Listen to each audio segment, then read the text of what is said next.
that repainting the exterior of the house had been a big job would have been an understatement. It took forever, and I knew because I'd helped. First, layers and layers of fading paint had to be chipped and sanded off. Then the wood beneath had to be power washed, replaced, and or treated for fungal and water damage. Even after this was done, the house needed to be proofed against further mold and insect incursions. Finally, at last, it was ready for a sunny coat of warm yellow paint and shutters of brown. It was really one heck of a nice-looking little cottage under all the rough, I had to admit, when we were done. I told my dad the neighborhood boys thought it was haunted. He laughed and told me that if ghosts were a thing, he'd already have them up to his ears and would be tracking down Whoopi Goldberg to exorcise them for him. I guessed correctly that this was a reference to a surprisingly good movie. As hoped for, the house was keeping my father busy. I needed that little bit of cover.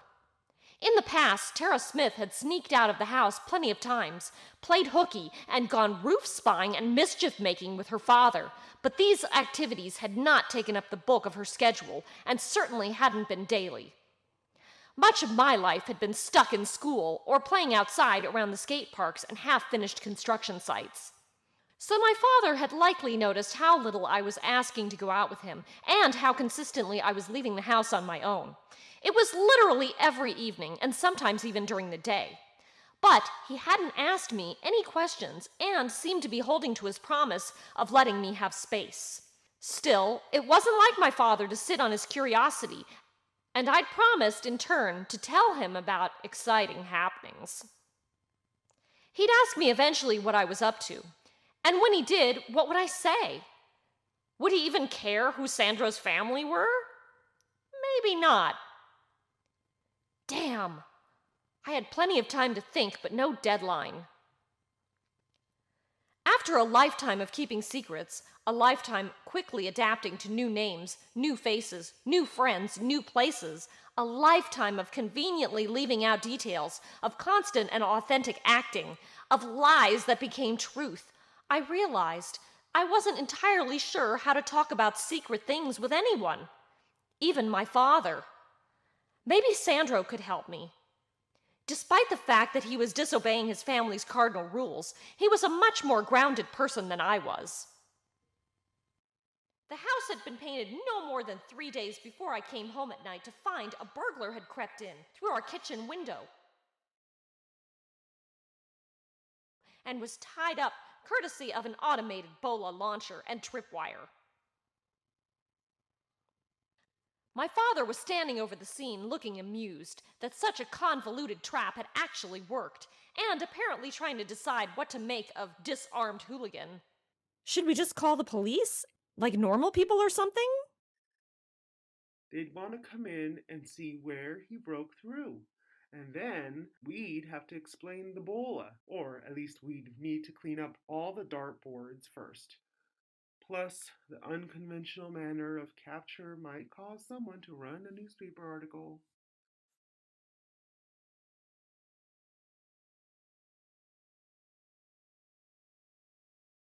Just let me go, man.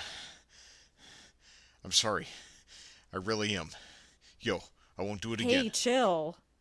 If it were just my dad here, you'd have already been gutted, filled with rocks, sewn back up, and tossed into the river to drown. But you've got me. Your odds of survival have dramatically improved.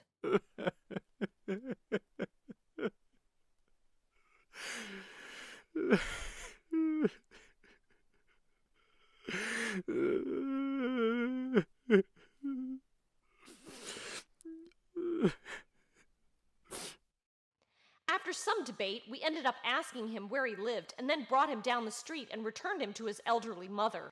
There was a lot of squawking and name-calling and slapping about with a newspaper, but fortunately no one was seriously injured or dropped in a river. That poor kid.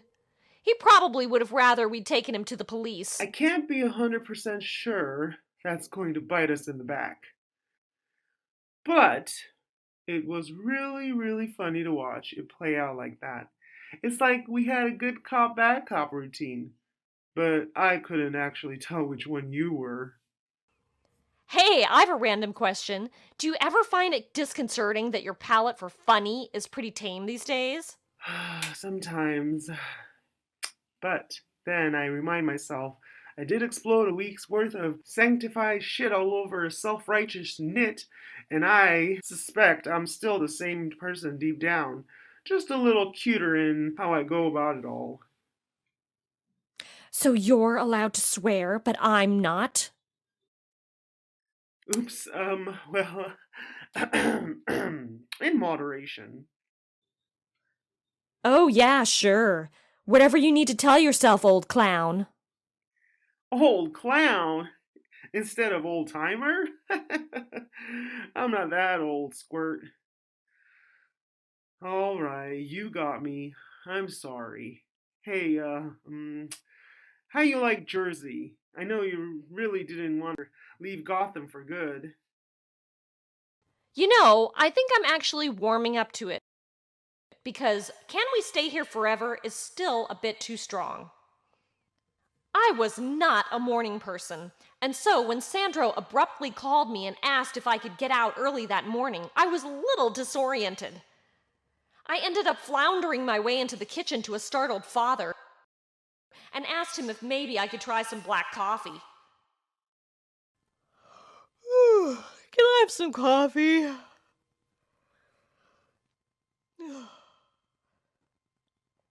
It was pretty terrible, but I made do, and it woke me up enough that I was able to make myself breakfast and get ready for an early day. The weather was balmy at 10 in the morning when I reached the requested alleyway. I was surprised to find Sandro already topside and waiting for me. What's up? I want to go for a walk in the park.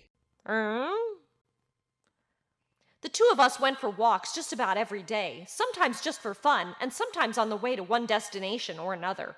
I never had a shortage of ideas for places we could go and ways we could keep his face out of sight while doing it. Why wake me up so early for something so normal? Sandro looked meaningfully out towards the golden rays of sunshine that started in the mouth of the alleyway, and it took my sleepy brain a moment to catch up. Of course, it was daytime. Sandro hardly ever got to see the sun, and he was asking to go for a walk in full daylight in the park. For him, this was a very big deal. The only reason this was even possible was because I was there and could chase away small toddlers who might otherwise bounce balls into him and create very big scenes if they saw his face. I think that sounds delightful. Come on, Mr. Fantastic Trenchcoat. Let's get you a little indirect sunlight for a change.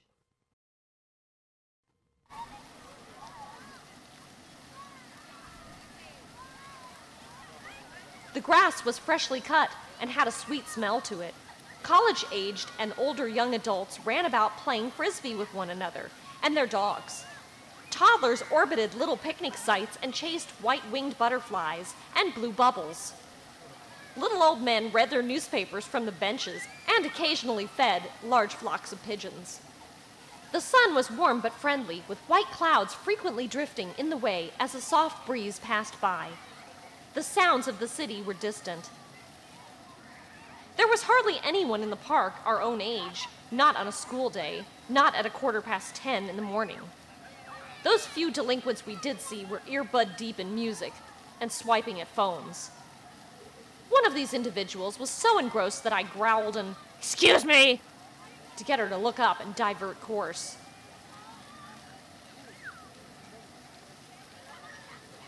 The two of us didn't have any goal in mind. We just walked, picking paths at random. We stopped to look at flowers or to sit by and enjoy the white noise of a fountain. Is this weird? Liking this? It's weird, right? I don't know. I don't think you and I ever feel normal. Except for when we're hanging out together. So this is as normal as we say it is. I guess. Thanks for hanging out with me on such short notice, by the way. I realize I threw your schedule off. I couldn't sleep. Hey, have you made any other friends since you've moved here? I don't usually have any friends. I didn't have any in Gotham. Bullshit. No? Why? You could have any friends you wanted. You don't have to settle for the one who crawled out of the sewer. And you love attention. My face makes my lack of friends understandable, but you're normal. I smiled thinly and privately hated myself for each and everything I didn't seem capable of just telling him. Only on the outside. What does that mean? I thought about the question, irritable with myself. Hey, what's up? Are you okay? I glanced up at him and smiled to cover the cracks. Poor Sandro had never seen me anything but bombastically chipper before. Yup, come on, let's go get hot dogs. No, you're not alright. You're sullen. And you dodged the question. What's eating you? Nothing. Sand, come on. Stop that! You look as happy as if you've gotten a pizza sans the cheese. You know, for someone I hang out with daily, you sure do deflect my questions a lot. I bristled slightly, and out of habit, not out of any malicious intent, began playing with the switchblade in my pocket. I didn't like the way this was going, and ought to have been able to divert everything better. Just change the topic. Look, Sandro, you're just friends with the odd girl is all. That's just your excuse not to talk about yourself. I trust you with my safety daily, and you really ought to consider trusting me back. Ow. It's not that. I dug my fingernails into one palm and repeatedly opened and closed the switchblade. Unless you need me to rescue you from armed thugs first. Is that how this goes? Eye for an eye type of thing? You know, the more these types of conversations go in circles, the more it seriously feels like you're hiding things from me for some reason. But why would you? Because I hide everything all the time from everyone. Dread crept up in my stomach. Shit. My mind refused to conjure a laugh, and my face couldn't come up with a smile. Where had this come from? No, no, no, no, no. This was not a time to be hormonal and stupid and teenagery. The only safe place for that was while complaining to Dad, or, well, intimidating other girls. Put it back away. No one needed to see this unexpected, half-formed, vulnerable, inexplicably angry thing behind Anastasia Hamilton's mask. Definitely not Sandro, who shouldn't have to deal with it or with figuring out what it even was. Not safe. Wildcard, if you weren't ever going to let me be your friend, in exchange for the rather sizable impression you've already left in my life, don't you think it was rather cruel of you to bait me out into the open with food? To talk with you in the first place? If something ever happened to you, or even if you suddenly moved again, I'm slightly embarrassed to admit I would be devastated. I'd kind of appreciate knowing what's going on with you and why you're so upset. Or are you just going to keep me at arm's length forever? He has a beautiful voice. Warm. Or maybe it was the cadence of it. He spoke, and all the everything sloughed out from within me and left me suddenly feeling exhausted and miserable with my feelings on my sleeves. I feel like I ought never have gotten out of bed this morning, except that I absolutely ought to have, because he was outside and unafraid. I squinted up at him wondrously, and then slowly shook my head. I might suck at knowing how to be friends with anyone, but you shouldn't take that to mean I'm not trying. Are you alright? No, not really. No one had ever hugged me but my father. Not that I remembered. I stayed there, wooden and paralyzed for a moment. How about now? Significantly better, I confessed into the muffle of his coat. And that was about the point in which I knew that Sandro was as good as family, and I would remain friends with him no matter what else happened, or where I had to move, or what my dad had to say about the matter. This was for keeps, and I was fucking old enough to have that say in the matter. Like Marcy hadn't, like Veronica hadn't, like Tara hadn't. I hadn't forgotten the original source of the argument, and yet I also didn't pester her about what she'd meant by always hiding everything from everyone. You gonna tell me what you meant about only being normal on the outside? Yeah. I can see the future. I never let go of a knife without knowing exactly what will happen. Really? Yep. So, like, before you had arm guards and splints? That was rough. You were literally asking me to choose to intentionally cause injury to you. I'd already know if you'd get to blocking it in time, and I'd have to throw it anyway. It creeped me out that I actually went along with it. I didn't ask why that had been such a big secret. I could tell it would take more than just a one line of follow-up to get to that. And she was better unwrapped in layers. Thank you. I smiled for real this time because his smiles were contagious. No problem. But seriously, can we get those hot dogs? Like, I didn't successfully eat much breakfast before stumbling out of the house with a paper cup of icky coffee in hand to get here. Damn straight. You're not the only one who's starving. Although, make sure you get me a straw with our drinks.